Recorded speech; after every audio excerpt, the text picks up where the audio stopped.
Dahan-dahan kong ipinahid ang pundasyon sa namumutlang pisngi ni Don Severino Alcaraz. Sa loob ng malamig na silid ng Huling Hantungan Funeral Homes, ako ang itinuturing na pinakamahusay na kamay. Ang trabaho ko ay bigyan ng dangal ang mga huling sandali ng isang tao bago sila maging abo. Maingat kong inayos ang kanyang suot na mamahaling barong tinitiyak na bawat tupi ay perpekto para sa isang bilyonaryo. Ngunit sa gitna ng katahimikan, naramdaman ko ang isang bagay na hindi dapat nangyayari. Isang mahinang pitik sa dulo ng kanyang hintuturo. Pagkatapos isang halos hindi marinig na singhap, tumigil ang mundo ko. Hinawakan ko ang kanyang pulso. May mahina ngunit siguradong pintig. Buhay ang bilyonaryo. Don Severino, bulong ko ang aking puso, ay nagsisimulang tumibay ang kabog. Akmang kukuha ako ng telepono para tumawag ng ambulansya nang biglang bumukas ang pinto ng prep room. Pumasok si Renato at Carmela, ang mga anak ng matanda na balot ng itim na kasuotan, ngunit walang bakas ng tunay na pighati sa kanilang mga mata. Tapos na ba ang preparasyon, tanong ni Renato, ang kanyang boses ay parang bakal na kinalas sa semento. Sir, kailangan nating tumawag ng doktor, mabilis kong sagot habang nanginginig ang aking mga kamay. Ang tatay nyo? Buhay siya. Humihinga si Don Severino. Imbes na yakap ng tuwa o pasasalamat ang tumambad sa akin, ay ang malamig na titig ni Renato. Lumapit siya sa akin at hinawakan ako ng mahigpit sa braso, ang kanyang mga kuko ay bumaon sa aking balat. I know, malamig niyang sagot. At ayokong abutin ng 12:00 na humihinga pa ang matandang yan, ipasok mo na siya sa hurno. Ngayon din, nanigas ako sa kinatatayuan ko. Ano sir, murder ang hinihingi niyo sa akin? Buhay ang tatay niyo. Dito na sumingit si Carmela, ang kanyang boses ay puno ng pangungutya habang nilalaro ang kanyang mamahaling alahas. Look, Mirasol, huwag kang magmalinis. Alam naming kailangan mo ng pera para sa anak mong si Basti. Isipin mo na lang na ito ang huling sahod mo na magpapabago sa buhay niyo. Isang pindot lang sa makina at tapos na ang hirap mo. Inilapag ni Renato ang isang itim na bag sa ibabaw ng metal na lamesa. Sa loob ay nag-uumapaw ang mga bundle ng tig-1,000 piso. 5 million pesos, Mirasol. Isang sunog lang at magiging legal ang lahat.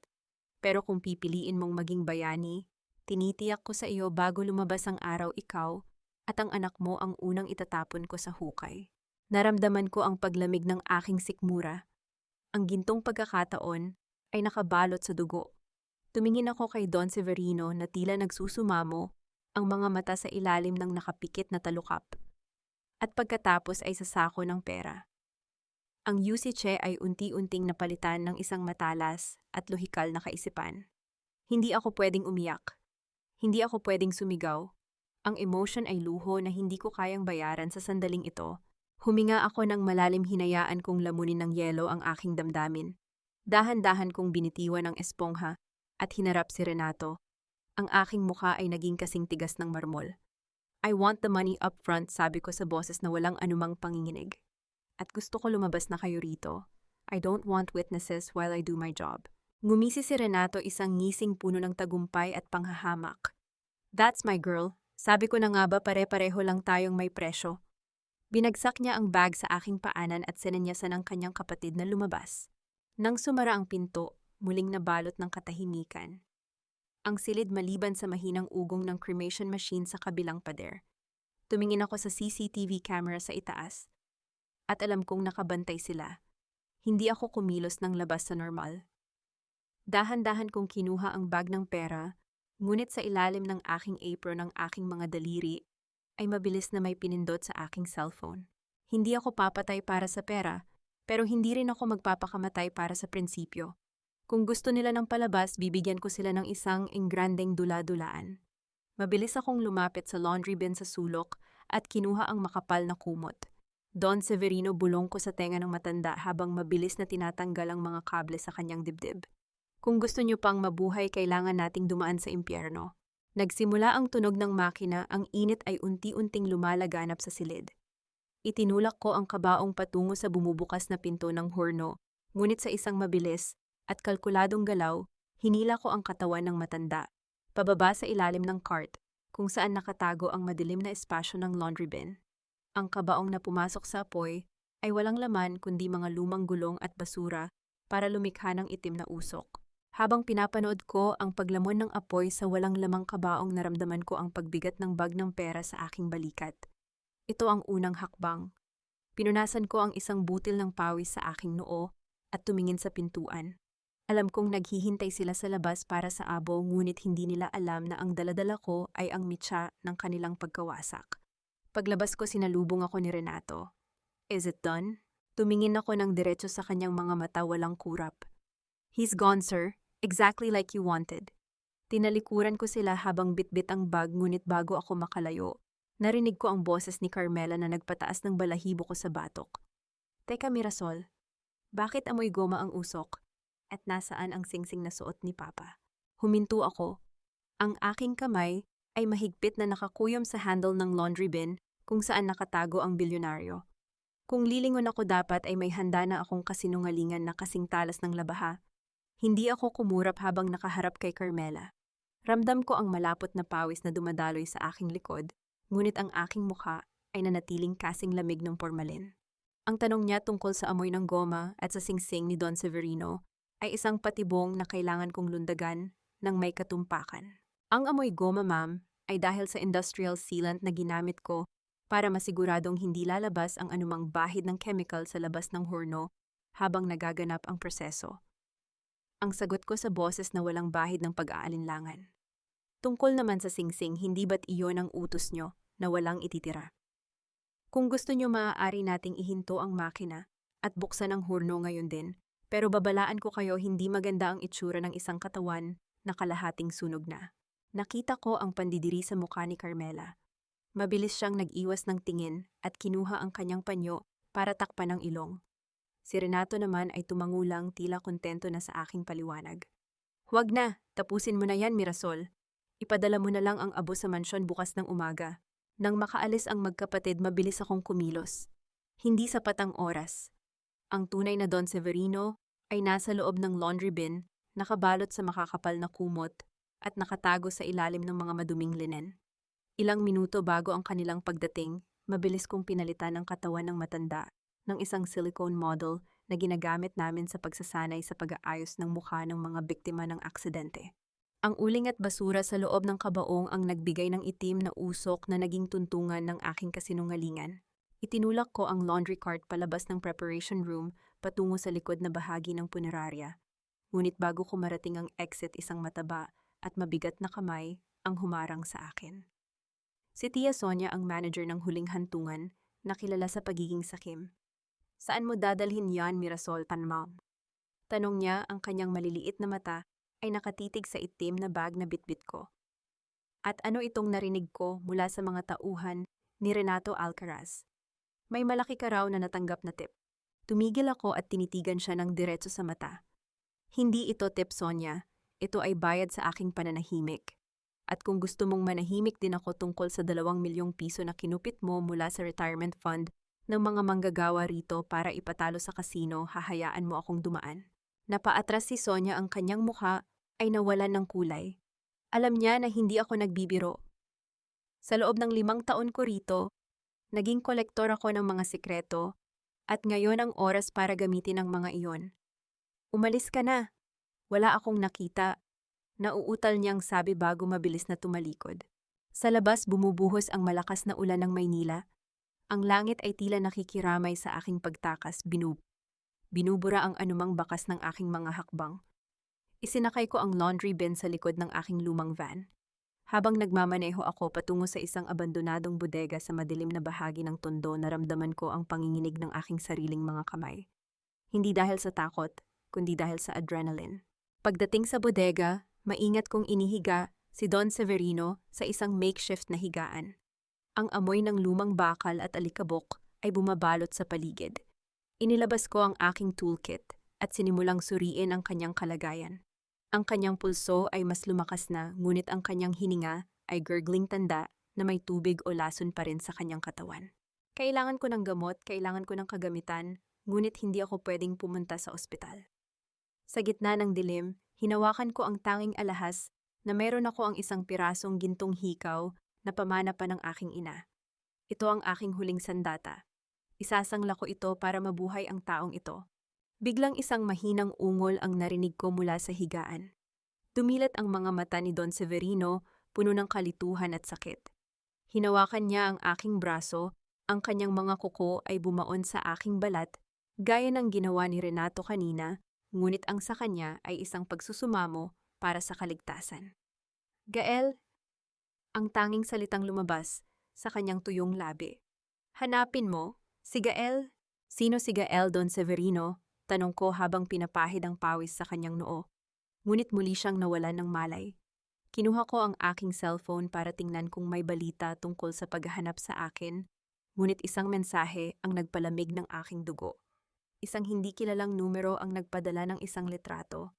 Ito ay litrato ng aking 7 taong gulang na anak, na si Basti nakatayo sa labas ng kanyang paaralan, habang may isang lalaking nakatayo sa likuran niya, hawak ang isang lollipop, at nakangiti sa camera.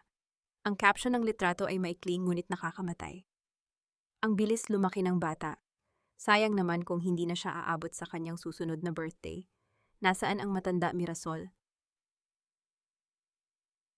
Naramdaman ko ang paghinto ng tibok ng aking puso. Akala ko ay ako ang may hawak ng alas, ngunit tila mas maaga pang nakuha ng mga Alcaraz ang aking kahinaan. Tumingin ako sa labas ng bintana, sa gitna ng ulan at dilim ng tondo, at alam kong nagsisimula pa lang ang tunay na bangungot. Tinitigan ko ang litrato ni Basti sa screen ng aking cellphone hanggang sa maramdaman ko ang init ng screen sa aking palad. Hindi ako pwedeng mag-hysterical. Ang luha ay hindi makakapagligtas sa aking anak, ngunit ang talino ko ay maaari.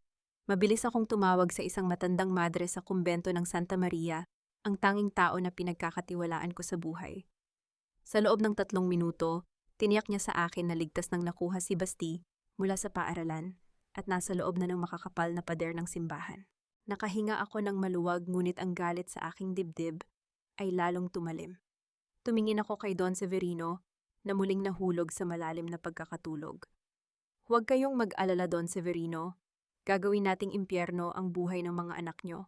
Dinala ako ng aking mga paa sa Malate sa isang madilim at mausok na bar na pinupugaran ng mga taong gustong makalimot. Doon ko natagpuan si Gael Alcaraz. Nakaupo siya sa pinakamadilim na sulok, may hawak na baso ng alak, at ang kanyang balbas ay hindi na yata naahit ng ilang araw. Siya ang itinapon na anak, ang itim na tupa ng pamilya Alcaraz. Gael Alcaraz, tawag ko sa kanyang pangalan habang tumatayo ako sa harap ng kanyang mesa. Bahagya niyang iniangat ang kanyang paningin puno ng pagkabagot at panghahamak.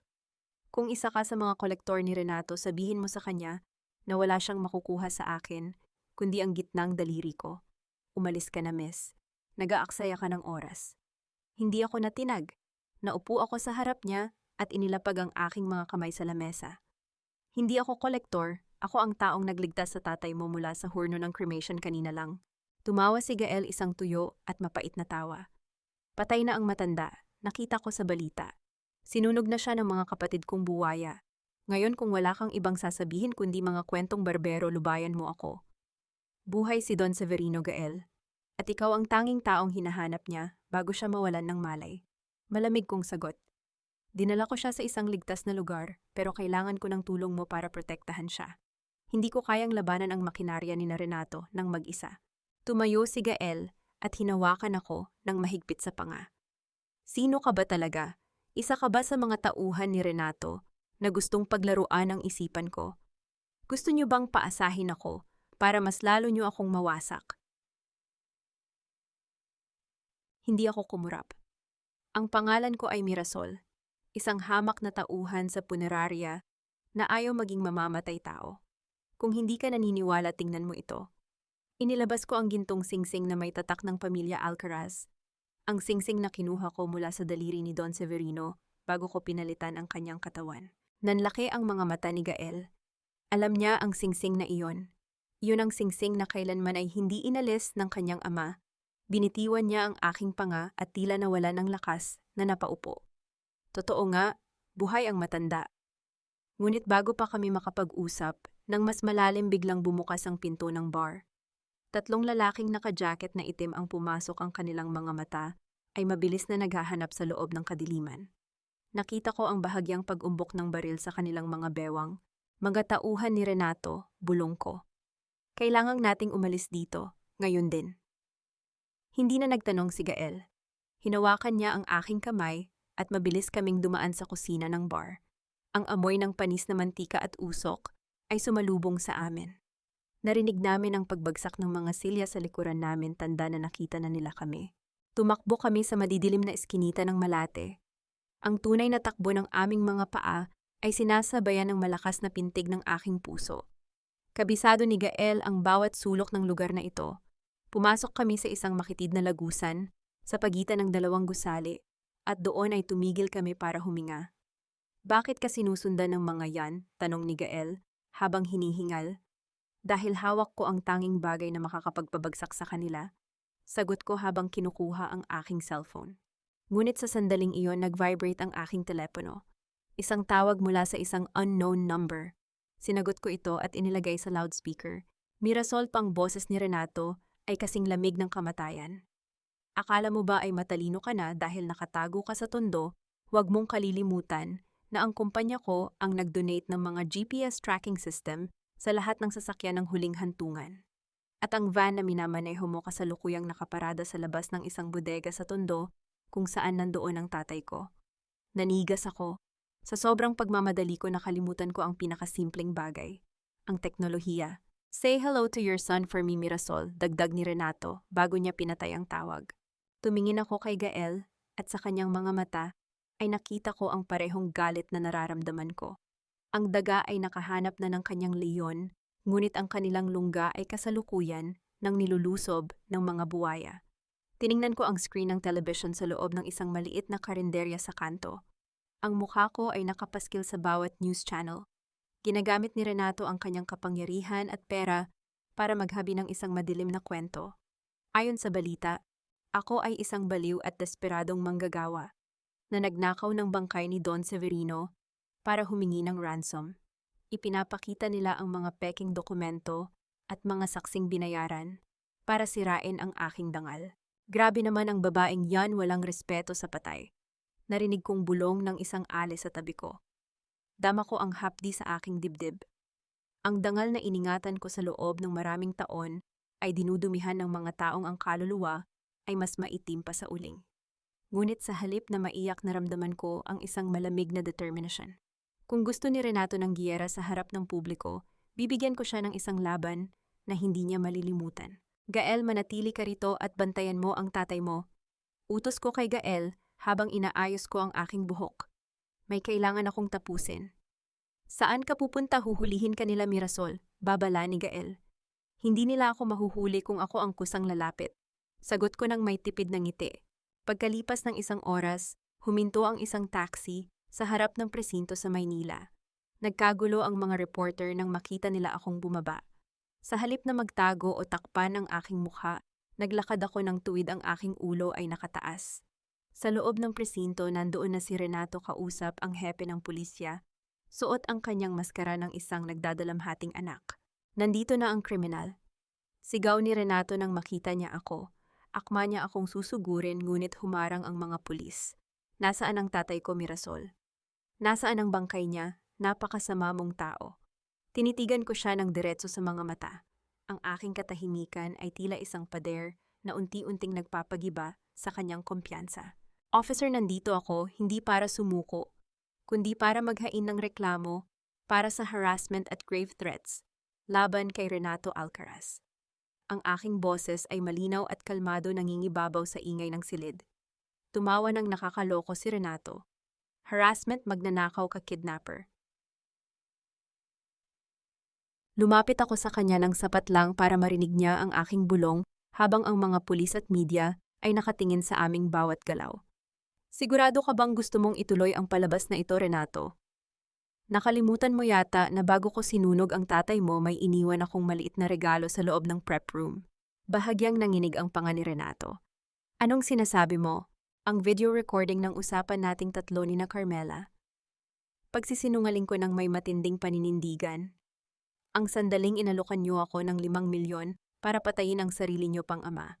Naka-upload na iyon sa isang cloud server. Isang maling galaw mo at sabay-sabay nating panonoorin ang iyong pagbagsak sa bawat screen sa buong bansa. Nakita ko ang paglitaw ng butil-butil na pawis sa kanyang noo. Ang kanyang gaslighting ay tumalbog sa isang katotohanang binuo ko sa gitna ng panganib. Hindi siya makapaniwala na ang isang hamak na empleyado ay may kakayahang gumawa ng ganitong klasing bitag. Nagsisinungaling ka, bulong niya, ngunit ang takot sa kanyang mga mata ay hindi maitatago. Subukan mo ako. Sagot ko ng may malamig na ngiti. Hinarap ko ang mga pulis. Inaasahan ko ang mabilis na investigasyon sa reklamong isinampa ko. Sa ngayon, wala kayong basehan para ikulong ako dahil wala kayong ebidensya ng anumang krimen. Ang bangkay na sinasabi nyo ay wala na, di ba abo na siya ayon sa inyong sariling pahayag. Naglakad ako palabas ng presinto sa gitna ng nakabibinging katahimikan. Ngunit alam kong hindi dito nagtatapos ang lahat. Si Renato ay parang sugatang hayop na mas magiging mapanganib dahil sa takot. Paglabas ko sa kalsada ang gabi, ay tila mas lalong dumilim. Habang naglalakad ako patungo sa isang paradahan, isang itim na van ang biglang huminto sa aking tapat. Hindi ito pulis. Bumukas ang pinto at lumabas ang dalawang lalaking nakasuot ng bonnet.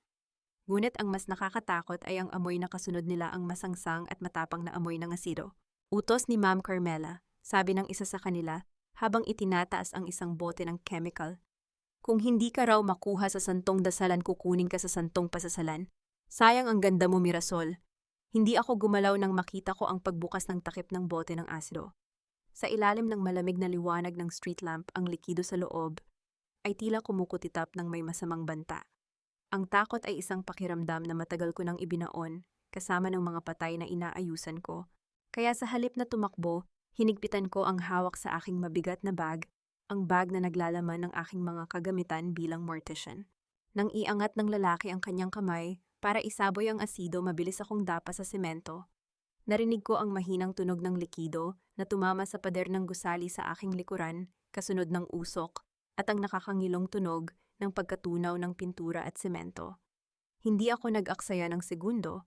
Bago pa siya makabira ulit, kinuha ko mula sa aking bulsa ang isang maliit na bote ng concentrated cleaning agent na ginagamit namin sa punerarya.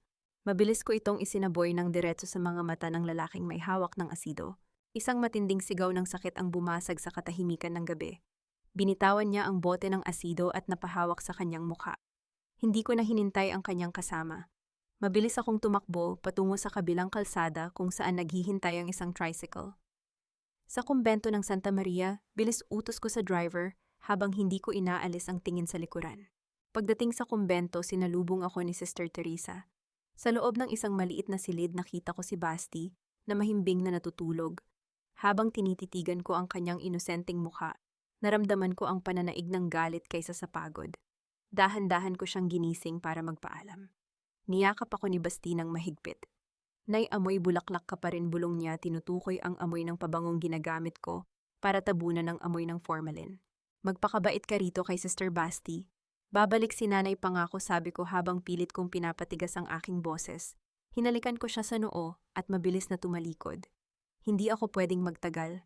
Ang bawat sandali ng aking pananatili rito ay panganib para sa kanya. Paglabas ko ng kumbento, tinawagan ko si Gael. Nasaan ka? May kailangan tayong puntahan. Dinala ako ni Gael sa isang eksklusibong spa sa Makati kung saan madalas tumambay si Carmela.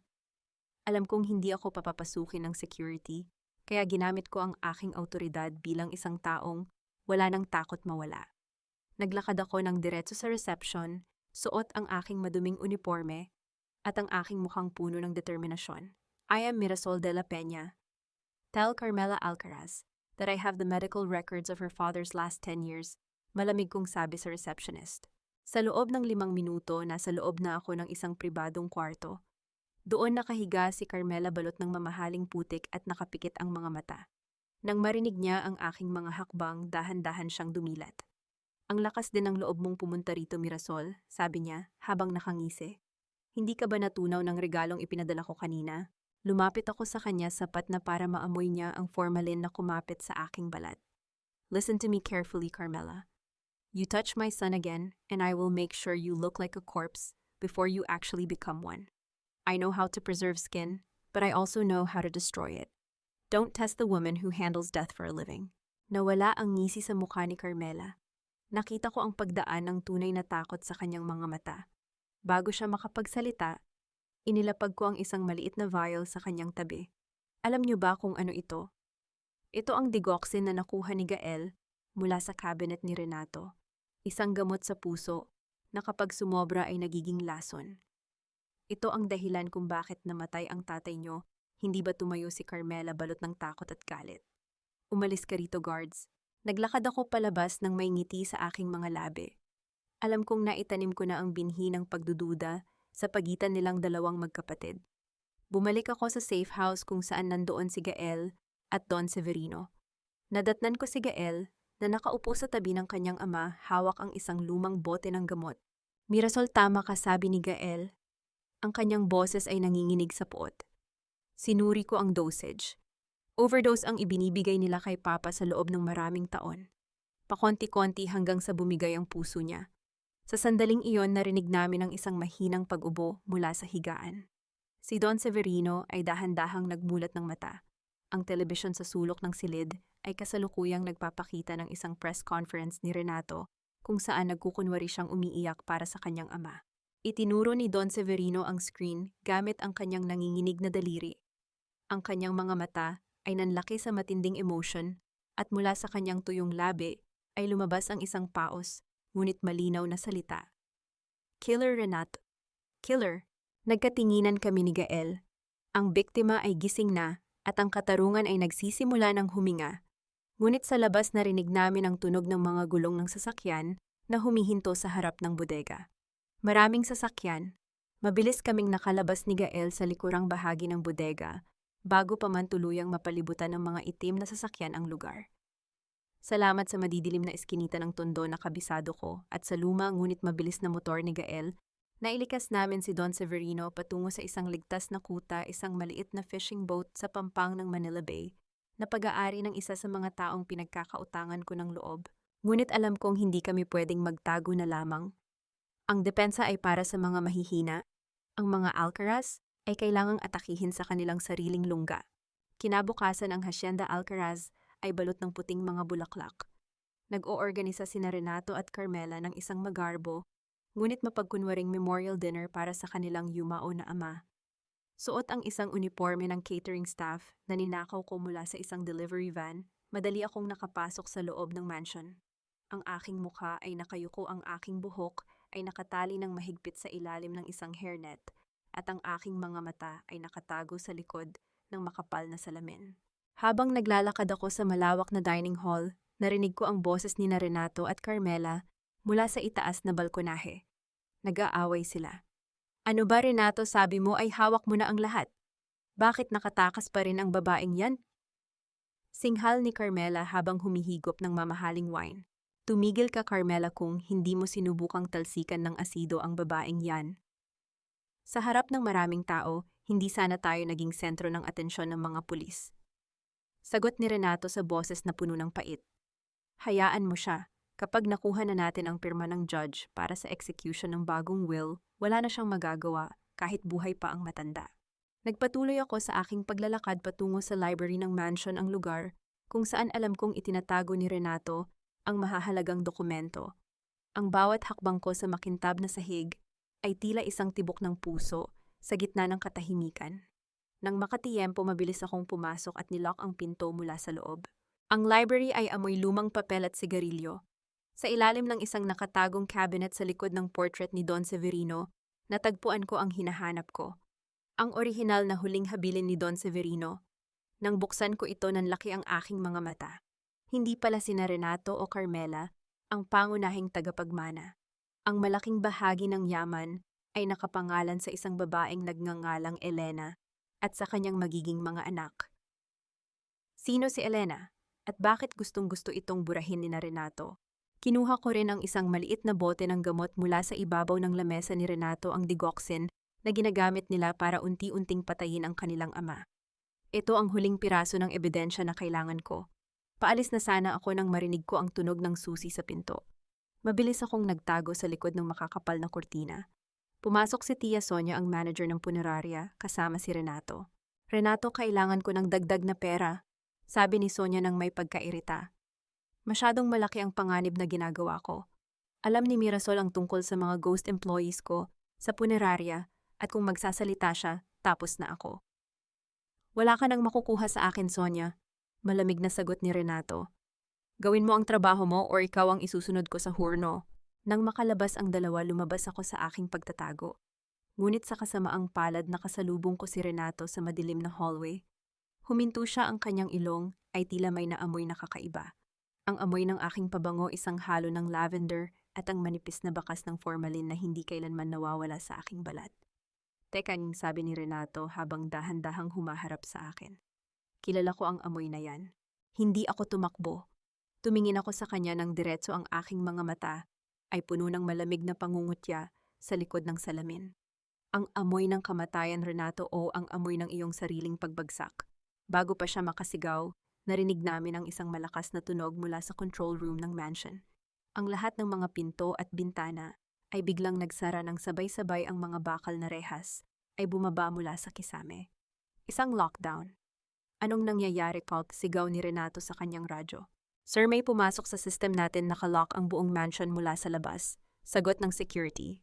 Tumingin ako sa CCTV camera sa sulok at ngumiti. Alam kong si Gael na ang gumagawa ng kanyang hakbang mula sa labas. Kami ay nasa loob ng isang kulungan at sa pagkakataong ito, hindi ako ang biktima, ako ang magiging mitya ng kanilang pagkawasak sa loob mismo ng kanilang kuta. Ang tunog ng pagbagsak ng mga bakal na rehas sa bawat bintana at pinto ay umalingaw-ngaw sa buong mansion, tila isang higanting kabaong na nagsasara.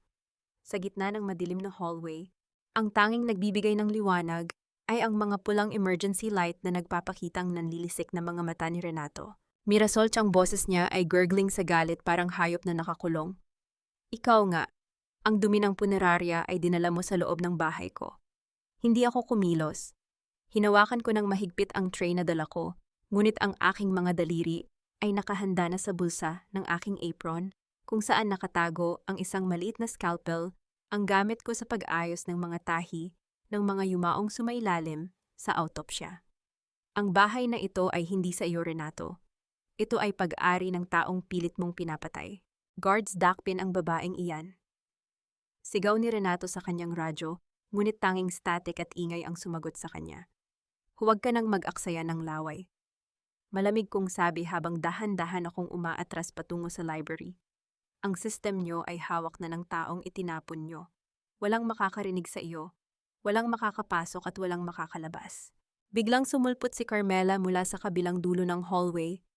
Ang kanyang mamahaling gown ay gusot-gusot na at ang kanyang mukha ay puno ng panginginig.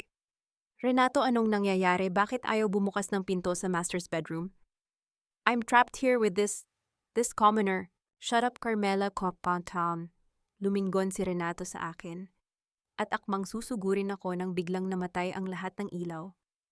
Sa gitna ng kadiliman, tanging ang amoy ng lavender at formalin ang naging gabay ko. Mabilis akong pumasok sa loob ng library at ibinigat ang mabigat na bookshelf para harangan ang pinto. Sa loob ng silid, binuksan ko ang aking cellphone. Ang screen ay nagliwanag, nagpapakita ng mensahe mula kay Gael. You have 10 minutes. The backup generator will kick in soon. Get what you need and find the service tunnel under the library desk. Bumalik ang aking atensyon sa dokumentong nakuha ko kanina. Elena.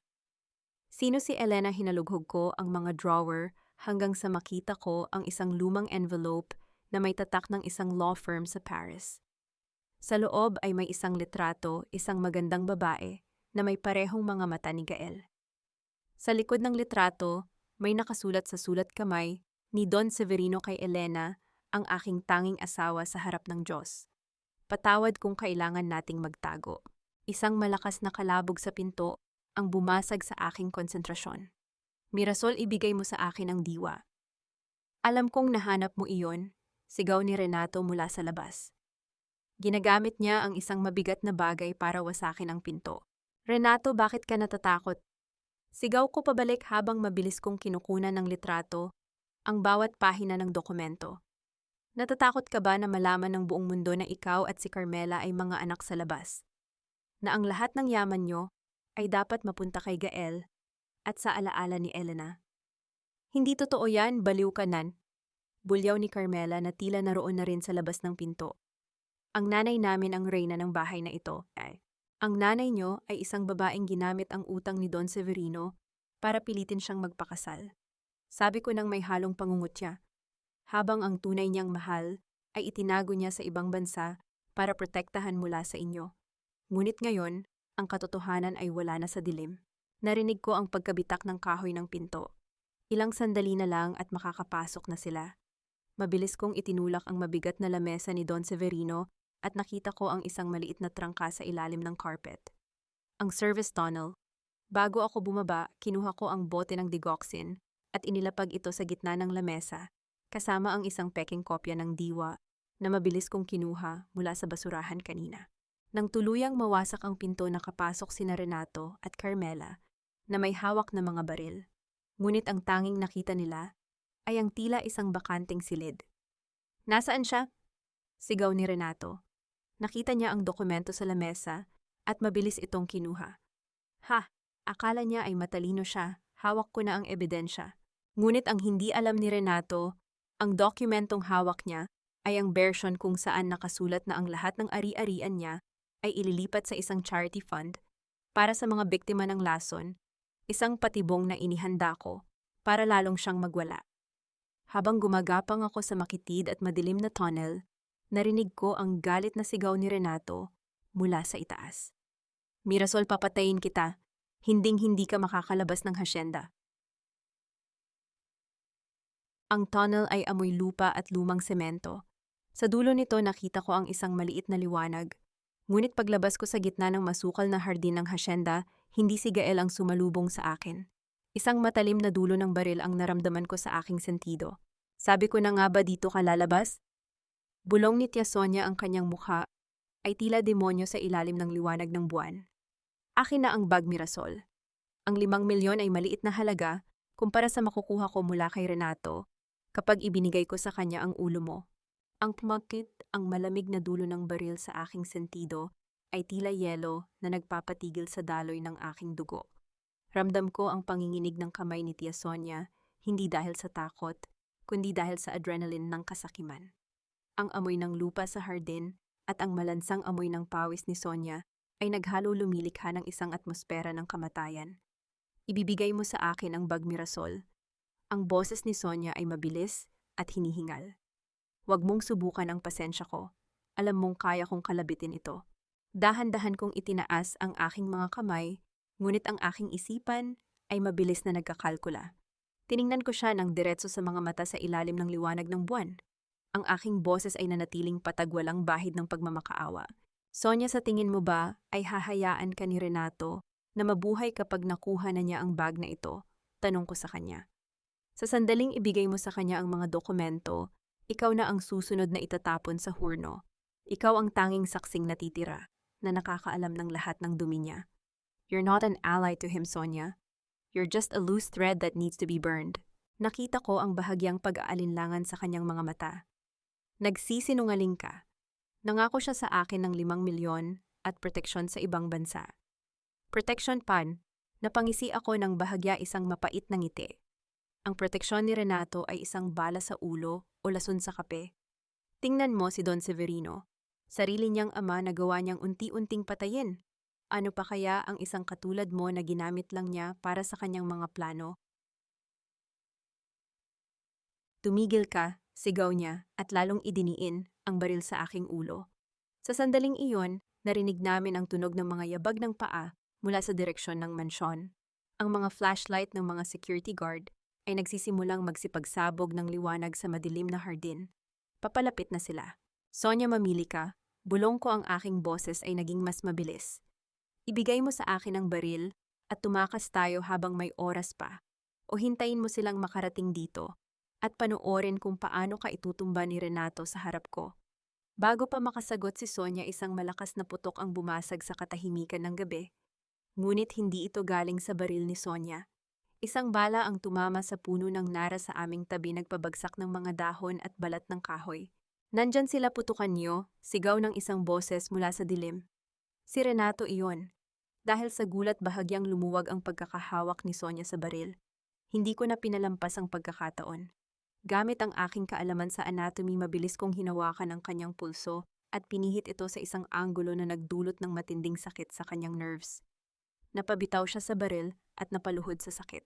Mabilis kong kinuha ang baril at hinila si Sonia patungo sa makapal na kumpol ng mga halaman. Sumama ka sa akin kung gusto mong mabuhay. Tumakbo kami sa gitna ng masukal na bahagi ng hasyenda, habang ang mga bala ay patuloy na humahaginit sa paligid namin. Ramdam ko ang paghampas ng mga sanga sa aking muka, ang hapdi ng mga gasgas, ngunit ang tanging nasa isip ko ay ang bag na nakasukbit sa aking balikat. Ang katotohanan. Nakarating kami sa dulo ng pader ng hasyenda kung saan may isang butas na tinakpan ng mga lumang yero. Mabilis kaming lumusot doon at bumagsak sa maputik na kalsada sa labas. Isang itim na motor ang biglang huminto sa harap namin, nagbubuga ng usok at ingay. "Mirasol, sakay ka, Dan," sigaw ni Gael. Isinakay ko si Sonia sa gitna namin ni Gael. Kahit nalabag ito sa loob ko, kailangan ko siyang buhay para maging saksi. Habang mabilis kaming humaharurot palayo sa hasyenda, naramdaman ko ang lamig ng ulan na nagsisimula ng pumatak. "Ligtas na ba tayo, ma?" tanong ni Sonia habang nanginginig ang buong katawan. "Hindi pa." Sagot ni Gael, ang kanyang boses ay puno ng tensyon. "Mirasol, may masamang balita. Ang fishing boat sa Manila Bay, nahanap na nila." Naramdaman ko ang tila paghinto ng mundo. "Si Don Severino, nasaan ang tatay mo?" Nakuha siya ng mga tauhan ni Renato bago pa ako makarating, sagot ni Gael, at naramdaman ko ang kanyang mahigpit na pagkakahawak sa manibela ng motor. Pero may iniwan silang mensahe. Gusto ni Renato ng palitan, ang bag at ang orihinal na diwa kapalit ng buhay ng tatay ko. Tumingin ako sa bag na hawak ko. Sa loob nito ay ang lahat ng ebidensya para makuha ang katarungan, ang susi para sa kinabukasan ni Basti at ang katotohanan tungkol kay Elena. Ngunit sa kabilang banda ang buhay ng isang matandang lalaki na nagkatiwala sa akin. "Saan ang tagpuan?" tanong ko, ang aking boses ay naging kasing tigas ng bakal. "Sa huling hantungan," sagot ni Gael, "sa mismong punerarya kung saan nagsimula ang lahat, sa loob ng 2 oras. Tumingin ako sa langit sa gitna ng dilim at ulan ng Maynila. Alam kong ito na ang huling yugto ng aming laban. Ang punerarya, ang lugar ng kamatayan, ang magiging saksi kung sino sa amin ang tunay na mababaon sa limot. Ngunit may isang bagay na hindi alam ni Renato. Habang nasa tunnel ako kanina, hindi lang litrato ang kinuha ko. May isang maliit na vial ako ng pampatulog na nakuha ko mula sa gamot ni Don Severino. Kung gusto niya ng palitan, bibigyan ko siya ng isang regalo na hindi niya inaasahan." Ang bawat patak ng ulan sa aming mga balat, habang binabaybay ang daan patungo sa huling hantungan, ay tila mga karayom na tumutusok sa aking pagkatao. Sa likod ng motor, ramdam ko ang panginginig ni Tia Sonia. Hindi ko alam kung dahil ito sa lamig o dahil sa bigat ng kanyang konsensya na ngayon ay pilit niyang tinatakasan. "Mirasol, are you really going to give him the documents?" bulong ni Gael sa gitna ng ugong ng makina at hampas ng hangin. "Alam mong kapag nakuha ni Renato ang ebidensya, wala na tayong alas." "Hindi ko ibibigay ang lahat, Gael," sagot ko habang nakakapit ng mahigpit sa kanyang bewang. "Gagamitin natin ang sariling laro ni Renato laban sa kanya. Ang akala niya ay kontrolado niya ang lahat dahil hawak niya ang tatay mo, pero nakakalimutan niyang nasa teritoryo ko kami. Sa loob ng punerarya, ako ang nakakaalam ng bawat sulok, bawat amoy at bawat sikreto." Inilabas ko ang isang maliit na hiringgilya mula sa aking bulsa, isang gamit na kinuha ko sa aking toolkit. Naglalaman ito ng isang matapang na pampatulog na ginagamit namin para sa mga komplikadong kaso ng embalming. Ito ang aking magiging regalo para sa taong nag-akalang kaya niyang bilhin ang aking kaluluwa. Pagdating namin sa huling hantungan, ang paligid ay balot ng nakabibinging katahimikan. Ang mga ilaw sa loob ay patay-sindi, nagbibigay ng mga aninong tila mga kaluluwang hindi matahimik. Huminto kami sa harap ng malaking pintong bakal. "Nandito na tayo," sabi ni Gael, ang kanyang boses ay puno ng determinasyon. Pumasok kami sa loob. Ang amoy ng formalin at mga bulaklak ay sumalubong sa amin, isang pamilyar na amoy na para sa akin ay amoy ng katotohanan, ngunit para sa iba ay amoy ng katapusan. Sa gitna ng main chapel, nakaupo si Renato sa isang magarang silya, habang si Carmela ay nakatayo sa kanyang tabi, may hawak na baril. Sa kabilang sulok, nakatali sa isang wheelchair si Don Severino. Ang kanyang mukha ay maputla, at ang kanyang mga mata ay halos hindi na maidilat. Ngunit nang makita niya kami, isang mahinang ungol ang lumabas sa kanyang labi. "Late ka na yata, Mirasol."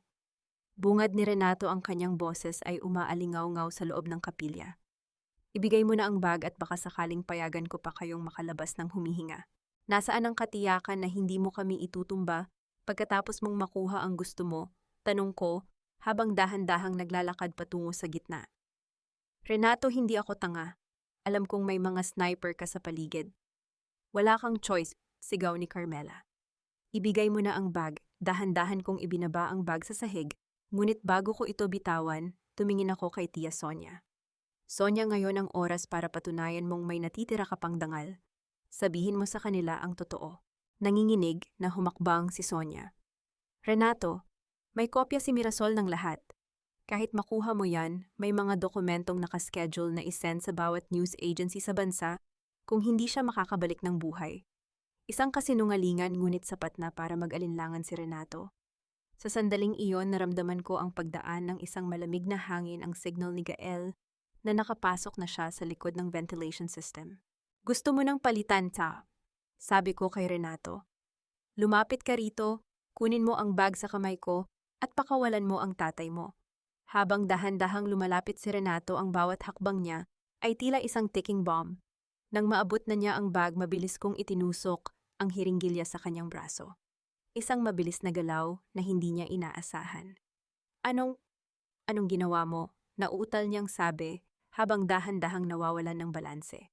Ngunit bago pa siya tuluyang bumagsak, isang malakas na tunog ng pagkabasag ng salamin ang narinig namin mula sa itaas. Bumagsak si Gael mula sa siling diretso sa kinaroroonan ni Carmela. Nagkagulo ang paligid. "Mirasol, kunin mo si Papa." Sigaw ni Gael. Mabilis akong tumakbo patungo kay Don Severino. Habang pinuputol ko ang kanyang mga tali, naramdaman ko ang paghawak niya sa aking kamay. "Elena, punmuntimeta, akahatatenan," bulong niya. Ngunit sa gitna ng kaguluhan, isang boses ang narinig namin na nagpatigil sa lahat. Isang boses na galing sa mismong speakers ng punerarya. Isang boses na alam kong matagal nang nakabaon sa nakaraan. "Huwag mong ituloy ang plano, Renato.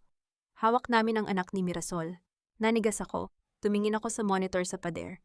Doon nakita ko si Basti, ang aking anak, na nakatali sa isang upuan. At sa likod niya ay isang babaeng may takip ang muka. Ngunit ang kanyang mga mata ay pamilyar. Hindi ito si Carmela. "Mirasol, ta." Ang boses ng babae sa speaker ay malambing ngunit nakamamatay. "Gusto mo bang malaman kung sino talaga ang pumatay sa asawa mo 10 taon na ang nakalilipas? Ibigay mo ang diwa at baka makita mo pa ang anak mo ng buhay." Tumingin ako kay Renato na ngayon ay nakaluhod sa sahig. At pagkatapos ay sa monitor. Ang aking mundo na akala ko ay kontrolado ko na ay muling gumuho. Ang kaaway ay hindi lang pala ang magkapatid na Alcaraz. May mas malalim pang sikretong nakabaon sa ilalim ng Hacienda Alcaraz, isang sikretong ngayong gabi ay pilit na bumabangon. Ang bawat hibla ng aking laman ay tila naging yelo habang nakatitig sa monitor. Doon sa loob ng isang madilim na silid na puno ng mga metal na kabaong, nakatali ang aking 7 taong gulang na anak. Ang mukha ni Basti ay basang-basa ng luha, ngunit ang kanyang mga mata ay nakapikit ng mariin, isang ugaling itinuro ko sa kanya kapag siya ay natatakot. Mirasol, tiyang boses sa speaker ay tila haplos ng isang malamig na talim. "Huwag kang maghanap sa malayo. Ang anak mo ay nasa ilalim lamang ng iyong mga paa. Nasa cold storage unit, 4 siya ng puneraryang ito." Naramdaman ko ang pag-akyat ng dugo sa aking ulo. Hindi ako sumigaw, hindi ako nagmakaawa. Sa halip, ang aking isipan ay naging isang matalas na makina. Cold storage unit 4. Ang silid na iyon ay may hiwalay na ventilation system na tanging mga senior mortician lamang ang nakakaalam. Dahan-dahang lumabas mula sa anino ng embalming room ang isang babae. Suot niya ang isang eleganteng itim na terno, ang kanyang buhok ay maayos na nakapusod, at ang kanyang mukha ay kasing kinis ng porselana sa kabila ng kanyang edad. Donna Victoria, ang bulong ni Gael, ay puno ng hindi makapaniwalang gulat. "Patay ka na. 10 taon na ang nakalilipas. Ang libing mo, ako mismo ang naghatid sa iyo sa sementeryo." Tumawa si Donna Victoria, isang tunog na parang pagkagasgas ng kristal. "Ang kamatayan, Gael, ay isang sining ng pagtatago. Si Severino lang ang tanga na naniwalang iniwan ko siya. Pero sa katotohanan nanatili ako sa tabi niya hinihintay ang bawat patak ng lason na ibinibigay ni Renato na unti-unting uubos sa kanyang buhay. Lumingon si Victoria sa akin, ang kanyang mga mata ay puno ng matandang puot. At ikaw, Mirasol, ang asawa mo, si Gabriel, masyado siyang naging mausisa. Bilang driver ng pamilya, nakita niya ang hindi niya dapat makita sa Paris. Kaya kailangan siyang alisin. Ang aksidente sa sasakyan 10 taon na ang nakalilipas. Yun ang unang cremation na iniutos ko bago pa man dumating ang tatay niyo sa hurnong ito. Ang katotohanan ay tumama sa akin nang mas masakit kaysa sa anumang bala. Ang pagkamatay ni Gabriel ay hindi aksidente. Ang lalaking mahal ko ay pinatay ng babaeng nasa harap ko ngayon. Mirasol, ang diwa, utos ni Victoria habang itinataas ang isang remote control. Ibigay mo sa akin ang dokumento o pipindutin ko ang switch na magpapababa ng temperatura sa Unit 4 hanggang sa maging yelo ang dugo ng anak mo. Naramdaman ko ang paghawak ni Gael sa aking braso, isang babala. Ngunit may isang bagay na hindi alam ni Victoria. Noong bata pa si Basti, madalas ko siyang dalhin sa trabaho at itinuro ko sa kanya ang bawat lever at switch bilang isang laro. Gusto mo ang diwa, Victoria? Sabi ko sa boses na walang bahid ng emosyon. Kunin mo. Inihagis ko ang bag patungo sa kanyang paanan. Habang yumuyo ko siya para kunin ito, mabilis akong bumaling sa control panel ng punerarya na nasa likod ko. Hindi ko pinatay ang aircon. Sa halip, pinindot ko ang fire alarm test button na nagpakawala ng makapal na carbon dioxide mist sa buong kapilya. Sa gitna ng puting usok at kalituhan, narinig ko ang sigaw ni Carmela at ang pagbagsak ng mga silya. Gael, ang Unit 4 ngayon na pagtumi, sigaw ko. Hindi na nag-antay si Gael. Gamit ang kanyang lakas, binasag niya ang salaming pinto patungo sa basement. Samantala, hinarap ko si Victoria sa gitna ng usok. Hawak ko ang aking scalpel, ang talim nito ay kumikislap sa ilalim ng emergency lights. You killed my husband, bulong ko habang dahan-dahan akong lumalapit sa kanya. You tried to kill Don Severino, and now you dared to touch my son. Wala kang magagawa, Mirasol. Isa ka lang tagalinis ng patay. Sigaw ni Victoria, ang kanyang boses ay puno ng desperation habang pilit niyang hinahanap ang remote sa sahig. Tama ka, sabi ko. At sa isang mabilis na galaw, ay naramdaman ko ang pagbaon ng aking siko sa kanyang sikmura. At bilang tagalinis ng patay, alam ko kung paano itatago ang isang krimen nang walang naiiwang bakas. Nakuha ko ang remote at mabilis na pinindot ang unlock button. Sa monitor nakita ko ang pagbukas ng pinto ng cold storage at ang pagpasok ni Gael para yakapin si Basti. Ligtas ang anak ko, ngunit hindi pa tapos ang gabi. Ang pinto ng main chapel ay biglang bumukas ng malakas, tumama ang mga bakal na hawakan sa pader. Pumasok ang mga tauhan ng NBI kasama ang mga reporter na matagal nang tinawagan ni Gael. Si Don Severino na kanina ay tila wala ng buhay sa wheelchair ay dahan-dahang tumayo. Ang kanyang katawan ay nanginginig, ngunit ang kanyang mga mata ay nagniningas sa katarungan. Inilabas niya ang isang maliit na digital recorder mula sa loob ng kanyang barong, ang recorder na ibinigay ko sa kanya noong unang gabi sa safe house. Narinig niyo yon? Ang paos na boses ni Don Severino ay umalingaw-ngaw sa buong silid, narinig ng bawat camera at bawat mikropono ng media. Ang pag-amin ng aking asawa at ng aking mga anak. Ang pag-amin sa pagpatay sa lason at sa pagnanakaw. Tumingin si Renato na ngayon ay dahan-dahang nagigising mula sa gamot sa paligid. Ang kanyang mukha ay napuno ng matinding yusche nang makita niya ang mga posas na nakahanda para sa kanya. Si Carmela ay napaluhod sa sahig, humihikbi ng walang tigil habang ang kanyang mamahaling gown ay nadumihan ng alikabok ng punerarya. Mirasol, tawag ni Don Severino sa akin. Lumapit ako sa kanya, hawak-hawak si Basti, na ngayon ay tumatakbo patungo sa akin. Niyakap ko ang aking anak nang napakahigpit amoy ng ulan at kaligtasan. Ang katarungan ay hindi ibinibigay, Don Severino, sabi ko habang nakatitig sa nagdidilim na mukha ni Victoria na ngayon ay kinakaladkad na ng mga pulis. Ito ay kinukuha natin mula sa mga taong nag-akalang sila ang may-ari ng ating tadhana. Habang inilalabas ang mga Alcaraz mula sa huling hantungan, tiningnan ko ang hurnong naghihintay sa dulo ng silid. Ang apoy sa loob nito ay patay na, ngunit ang puot sa aking puso ay napalitan na ng isang malamig at payapang katarungan.